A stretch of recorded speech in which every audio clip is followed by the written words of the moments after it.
क्या हो अगर मैं कहूं कि बचपन से लेके आज तक भूगोल की क्लास में हमने जो दुनिया का नक्शा रटा है ना, वो असल में एक 2500 साल पुराना पीआर स्टंट या मार्केटिंग का झूठ है। अरे बाप रे, तो बहुत बड़ा दावा कर दिया आपने शुरुआत में ही। हाँ, लेकिन मैं उसी नीले पानी और अलग अलग रंगों वाले महाद्वीपों के नक्शे की बात कर रही हूँ, जिसे हम एक अटल वैज्ञानिक सच्चाई मानकर बड़े हुए हैं। सही बात है। हम अक्सर कागज पर खींची उन काली लकीरों और महाद्वीपों की सीमाओं को इतना सीरियसली ले लेते हैं मानो पृथ्वी के जन्म से ही प्रकृति ने उन्हें वहां उकेरा हो। बिल्कुल। और चीजों को अलग अलग बॉक्स में रखना तो इंसानी फितरत है ना। इससे दुनिया थोड़ी कम कॉम्प्लेक्स लगती है। कम कॉम्प्लेक्स लगती है, बिल्कुल। लेकिन आज हम उन सारे बॉक्स को तोड़ने वाले हैं। चलिए इसे थोड़ा विस्तार से समझते हैं।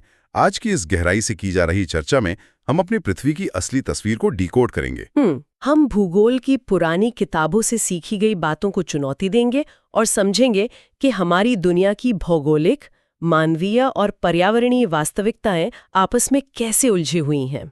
और इसके लिए हमारे पास आज बहुत ही शानदार सोर्सेज हैं। महाद्वीप और विश्व जनसांख्यिकी पर विकिपीडिया के विस्तृत लेख हैं हमारे पास। हाँ, और साथ ही द मिथ ऑफ कॉन्टिनेंट्स नाम की एक बहुत ही दिलचस्प किताब की समीक्षा भी है। और अमेज़न के जंगलों पर क्लाइमेट पॉलिसी इनिशिएटिव यानी सीपीआई की एक ऐसी रिपोर्ट है जो सच में आपके सोचने का नजरिया बदल देगी। बिल्कुल। तो चलिए एकदम शुरुआत से शुरू करते हैं। पृथ्वी पर कुल कितने महाद्वीप हैं? अगर राह चलते किसी से भी पूछें तो तुरंत जवाब मिलेगा, 7। हाँ, एशिया, अफ्रीका, उत्तरी अमेरिका, दक्षिणी अमेरिका, अंटार्कटिका, यूरोप और ऑस्ट्रेलिया। ये जवाब हमारे दिमाग में इतना फिक्स है कि कोई इस पर डाउट ही नहीं करता। और पता है, यहीं से सारा भ्रम शुरू होता है। यहाँ सबसे दिलचस्प बात यह है कि 7 महाद्वीपों का यह कॉन्सेप्ट कोई ग्लोबल साइंटिफिक रूल नहीं है। अच्छा। हाँ, तो क्या अलग अलग जगहों पर अलग अलग? हाँ, अगर आप लैटिन अमेरिका या ग्रीस के स्कूलों में जाए ना, तो वहां बच्चों को सिर्फ 6 महाद्वीप पढ़ाए जाते हैं। सिर्फ 6? कैसे? क्योंकि वो लोग उत्तरी और दक्षिणी अमेरिका को अलग अलग नहीं मानते। उनके लिए वो पूरा भूभाग एक ही अमेरिका है। अरे वाह, ये तो मैंने सोचा ही नहीं था। और वहीं अगर रूस या पूर्वी यूरोप में जाएं, तो वहां यूरोप और एशिया को मिलाकर यूरेशिया कहा जाता है। कुछ जियोलॉजिकल मॉडल्स तो सिर्फ 4 महाद्वीपों की बात करते हैं। 4?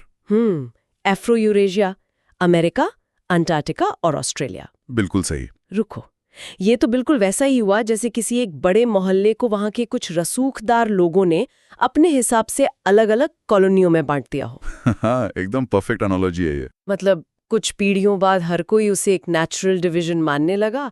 अगर भारत एक उपमहाद्वीप है, लेकिन यूरोप को एक पूरा महाद्वीप कहा जाता है, तो क्या ये महज एक पुरानी मार्केटिंग का नतीजा नहीं है?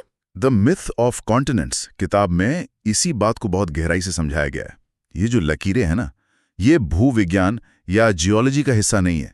ये सिर्फ सांस्कृतिक और ऐतिहासिक मिथक हैं। मतलब यूरोप और एशिया के बीच कोई असल भौगोलिक विभाजन है ही नहीं। बिल्कुल नहीं। ये यूरोसेंट्रिज्म यानी यूरोप को दुनिया का केंद्र मानने की मानसिकता का नतीजा है। हेरोडोटस, जो एक महान यूनानी इतिहासकार थे, उन्होंने आज से करीब 2500 साल पहले ही यह सवाल उठाया था। 2500 साल पहले? उन्होंने क्या कहा था? उन्होंने लिखा था कि मुझे समझ नहीं आता कि एक ही विशाल जमीन के टुकड़े को 3 अलग अलग नामों, मतलब यूरोप, एशिया और लीबिया, जिसे आज अफ्रीका कहते हैं, उससे क्यों बुलाया जाए।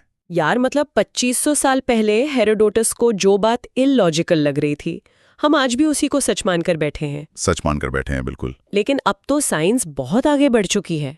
मैंने हाल ही में कहीं पढ़ा था कि भूवैज्ञानिक अब जीलैंडिया नाम के एक डूबे हुए 8वें महाद्वीप की भी बात कर रहे हैं। हाँ, जीलैंडिया। यहीं पर हमें जियोलॉजिकल और सांस्कृतिक नजरिए के फर्क को समझना होगा। एक जियोलॉजिस्ट के लिए महाद्वीप का मतलब ये नहीं है कि जमीन पानी के ऊपर है या नीचे। तो फिर क्या होता है? उनके लिए फर्क पृथ्वी की ऊपरी परत यानी क्रस्ट की बनावट में होता है। जीलैंडिया का 94% हिस्सा प्रशांत महासागर के नीचे डूबा हुआ है, लेकिन उसकी बनावट बिल्कुल महाद्वीपीय क्रस्ट जैसी है। ये तो पूरी तरह से दिमाग घुमा देने वाला है। मतलब हम इंसान कागज पर चाहे जितनी भी लकीरें खींच लें, महाद्वीपों को अपने हिसाब से बांट लें, लेकिन पृथ्वी का अपना एक अलग ही सिस्टम है। सही कहा आपने। और मजे की बात यह है कि इंसान खुद अपनी बनाई इन लकीरों को अब नहीं मान रहा है। तो चलिए इन काल्पनिक लकीरों से बाहर निकलते हैं और बात करते हैं असली इंसानी मौजूदगी की। आज दुनिया की आबादी शायद 8.2 बिलियन को पार कर चुकी है ना? हाँ, 820 करोड़ से ज्यादा। और ये समझना बहुत जरूरी है कि ये आबादी किस तरह से बटी हुई है। 8.2 बिलियन में से लगभग 60% आबादी सिर्फ एशिया में है। 60% सिर्फ एशिया में? बिल्कुल। यहां बात वाकई बहुत दिलचस्प हो जाती है जब हम इसका हिस्टोरिकल कॉन्टेक्स्ट देखते हैं। साल 1800 ईस्वी तक दुनिया में सिर्फ 1 अरब लोग थे। मतलब हजारों सालों में हम सिर्फ 1 बिलियन तक पहुंचे थे। हाँ, लेकिन फिर 20वीं सदी में मेडिकल साइंस और एग्रीकल्चर में जो क्रांति आई, उससे महज कुछ दशकों में आबादी तेजी से 3 गुना हो गई। लेकिन अगर हम डेटा को थोड़ा और गहराई से देखें तो एक और चीज सामने आती है।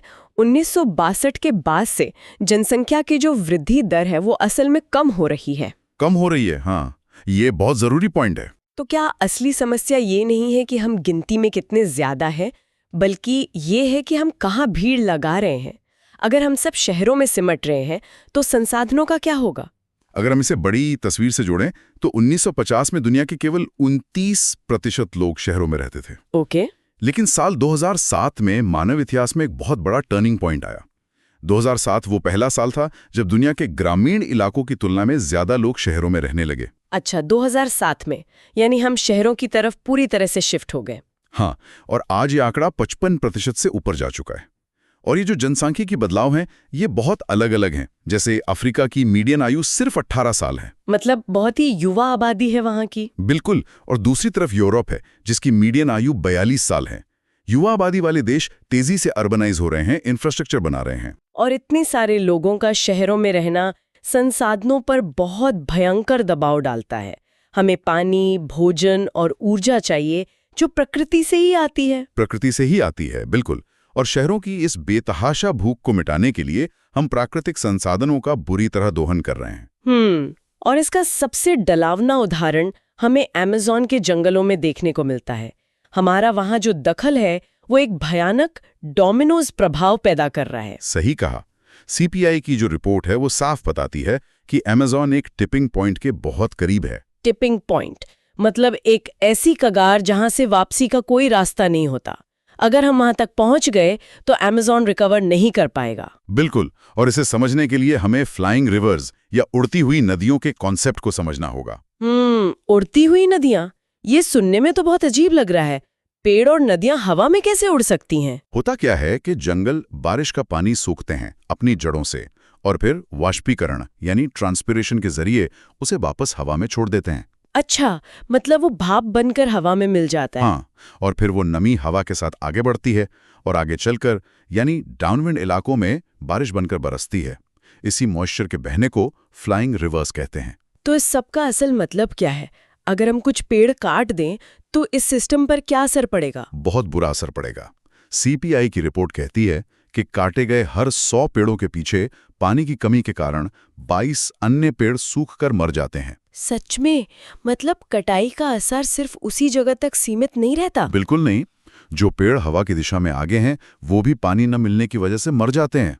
ये एक डोमिनोज प्रभाव है। यार, ये तो किसी बहुमंजिला इमारत की पानी की पाइपलाइन काटने जैसा है। पाइपलाइन काटने जैसा? कैसे? मतलब मान लो अगर आप ग्राउंड फ्लोर का मेन पाइप काट दें तो ऊपर की मंजिल वाले लोग तो प्यास से ही मर जाएंगे ना, भले ही उनके अपने फ्लैट में कोई तोड़फोड़ ना हुई हो। एकदम सटीक एनालॉजी दी आपने।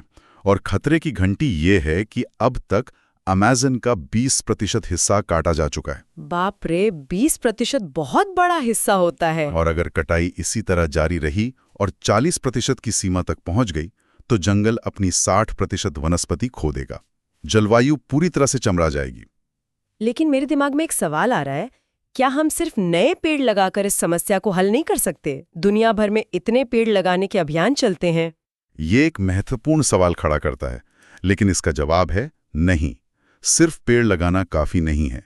ये मायने रखता है कि आप पेड़ कहाँ बचा रहे हैं। अच्छा, मतलब लोकेशन भी जरूरी है, बहुत जरूरी है। संरक्षण की नीतियां केवल कटाई रोकने तक सीमित नहीं होनी चाहिए। हमें उन अपविंड क्षेत्रों को बचाने पर फोकस करना होगा जो पूरे जंगल के लिए पानी पंप करते हैं।